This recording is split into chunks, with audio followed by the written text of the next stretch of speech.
Pozdravljena gospa, ki tiho, a vztrajno stopicaš za menoj.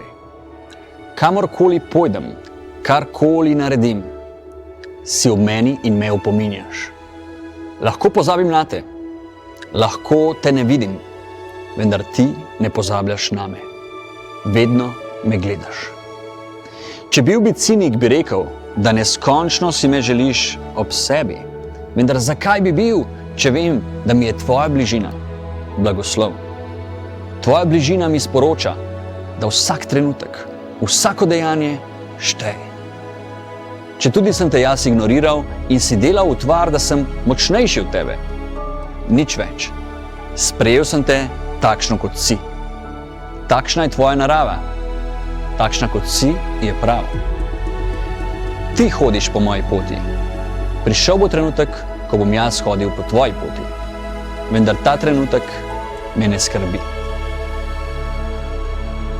Včasih se mi zdi, da me preizkušaš. Zdi se mi, da se mi posmehuješ, ko nam nalagaš takšna bremena. Včasih imam občutek, kot da ne morem več nič proti tvoji volji. Vendar zakaj bi šel proti tebi, če sedaj razumem, da greš lahko ti z menoj? Vedno boš ob meni. Vendar kam pojdeva, to bom rekel jaz. Ta pot bo moja. Lahko mi delaš družbo in moj napuh klešeš v ponos. Vendar vedi, da se tvojim udarcem samo nasmehnem. Ne bom bežal pred teboj, kot to počno mnogi. Kajti če bežim, sem strahopetec. Če bežim pred teboj, to ne bo več moja pot.